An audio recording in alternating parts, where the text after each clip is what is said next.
Okay, guys, so today we are going to be reading The Boatman's Flute. It's a folk tale retold by Sherry Garland.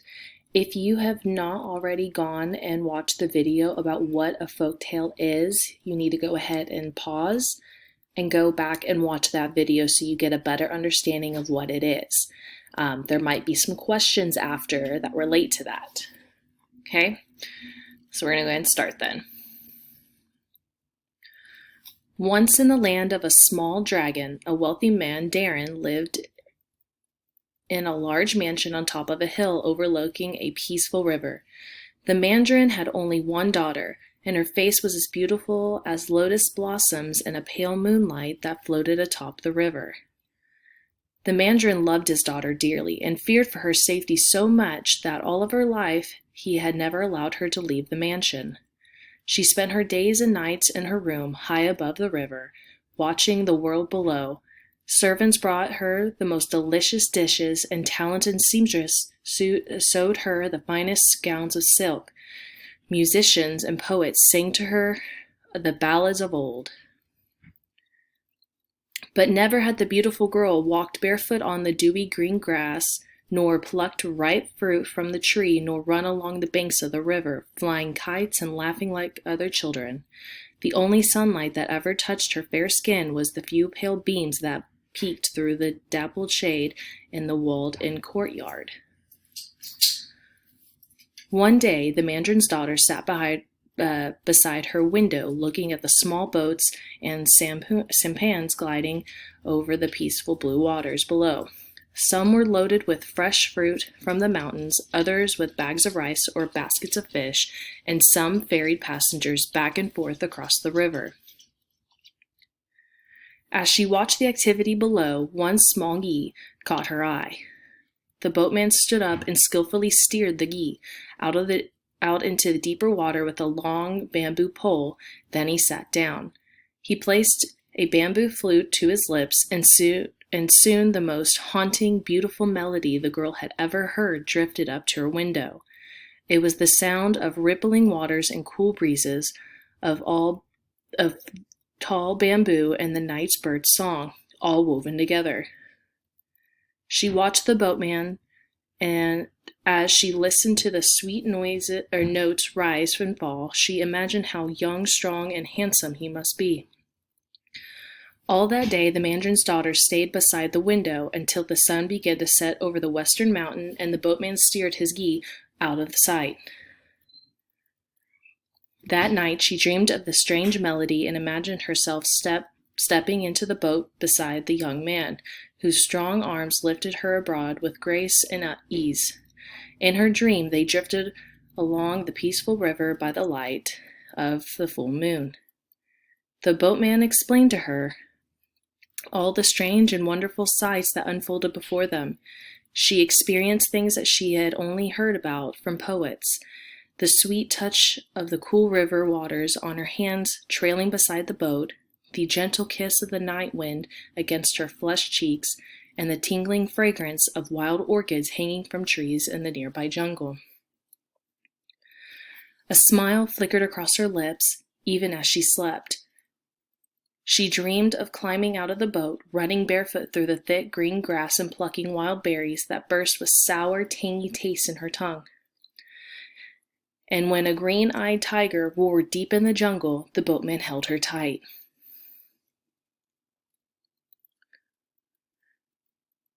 The girl awakened to the sound of a brass gong.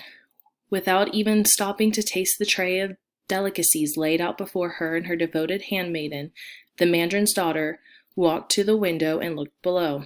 Her heart beat faster when she spotted the little boat and heard the haunting music floating up to the window once again. All day she remained by the window until she knew the tunes he played by heart. Whenever the boat came close to the foot of the hill, she dropped flower petals, hoping the wind would carry them to the boatman. If he ever looked in her direction, she waved her long silk scarf. She became convinced that he played the tunes just for her. Every day the mandarin's daughter listened to the boatman's melodies, often making up her own words to sing along. Or, She danced with her shadow, pretending it was a strong young boatman. Every night she dreamed of riding down the peaceful river by his side. She knew that her father was planning for her to marry soon, and she prayed that somehow the boatman was really a lord in disguise and who would be the one her father chose. As for the boatman, he had seen a tiny figure at the window and caught the petals floating from above. He could only guess what the girl might look like or who she might be, but just knowing that she was listening made him pour his heart and soul into his melodies. One day a gentleman he was ferrying across the river noticed the fine quality of music. "Boatman, for whom do you play your little bamboo flute with such love and feeling? I see no maidens nearby." The boatman smiled timidly and looked upward. "I do not know her name, but she comes to the window in the house above the river every day and often drops flowers to show her approval." The gentleman looked up towards the window, then laughed out loud.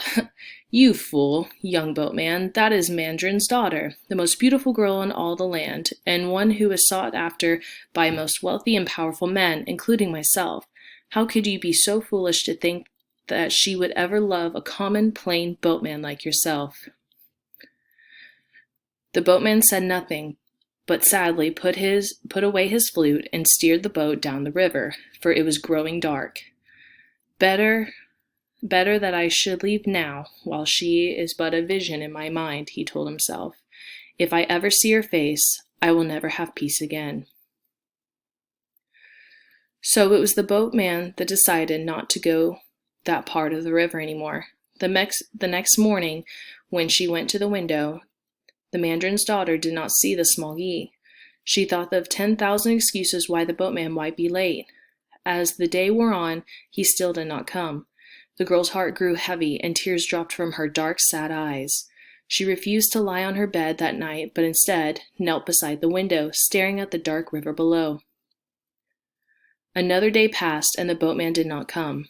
By nightfall, the girl was weak from hunger and weeping. She soon fell ill. The servants placed her on her bed and summoned her father. The Mandarin called in the best physicians, but they could not find nothing wrong with her. As another day passed, the Mandarin grew distraught. Seeing the Mandarin weep over his daughter, the girl's handmaiden could not hold her tongue another moment. She told the Mandarin about the boatman, who played tunes on his flute that seemed to make the girl very happy. The Mandarin ordered his servants to search the river for the man in the small gi playing a bamboo flute. Soon the men returned with the boatman and his flute. He trembled before the wealthy Mandarin, wondering what crime he had committed. "Are you the young man who's been passing under my window playing tunes upon your flute for many days past?" the Mandarin demanded. "Yes, but I meant no harm. If I have broken a law, it is in complete ignorance. I only played the tunes to pass the long day, and because it seemed to please the girl on the window. If I have disturbed your household, I beg forgiveness and promise to never bother you again." "It is no bother," the Mandarin replied, as he studied the sincere young boatman. "It seems that your simple music has charmed my daughter. Now she is deathly ill, and I pray that your tunes will restore her spirit.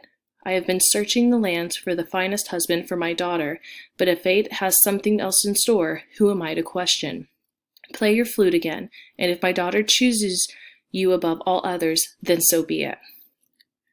The boatman stood amazed. Never in his wildest dreams had he imagined that he might become the husband of this girl so rare in beauty that no man had ever been allowed to gaze upon her face. With a surge of hope in his heart, he raised his flute to his lips with trembling fingers, and he began to play his favorite melody. Soon the tender, warm notes filled the empty halls of the grand house and reached the bed where the girl lay. In a moment she opened her eyes, and a smile touched her lips. "He has returned," she whispered, and she begged the handmaiden to help her to her feet. With renewed energy, the girl walked through the house to the source of the music. At first her heart pounded as she saw the strong young man from afar, but as she came near and saw his face, her eyes grew cold.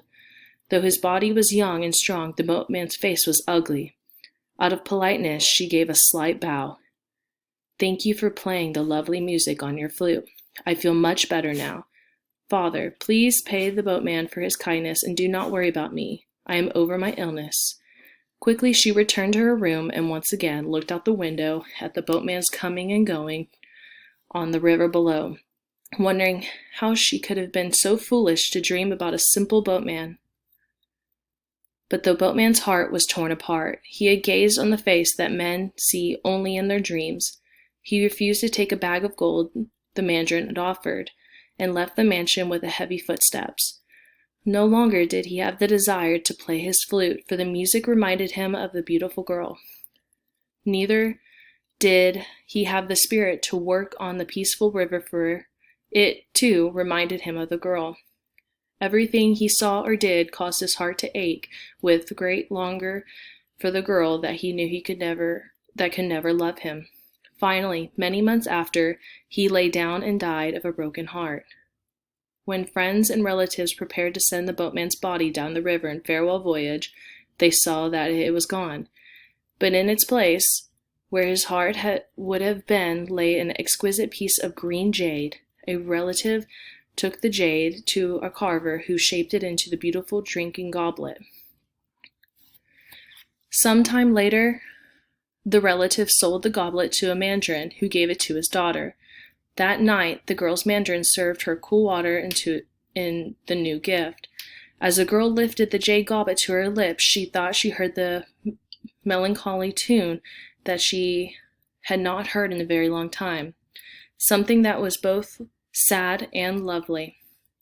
Then, as she sipped the water, she saw the bottom of the cup of the image of a small ghee and the young man staring it down the peaceful river.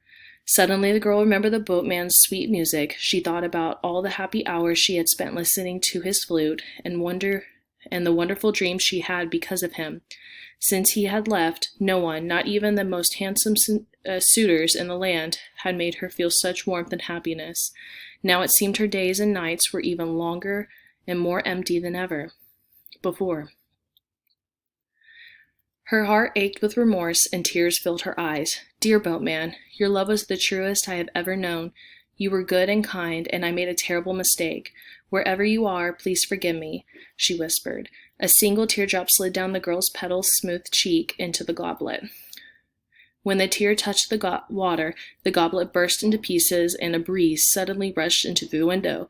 The girl saw a thin wisp of fog rise from the shattered goblet and sail out of the night. The sound of the flute blended with the sound of the night bird's song. But this time the tune was full of joy. The boatman's soul was free, and at last to go in peace.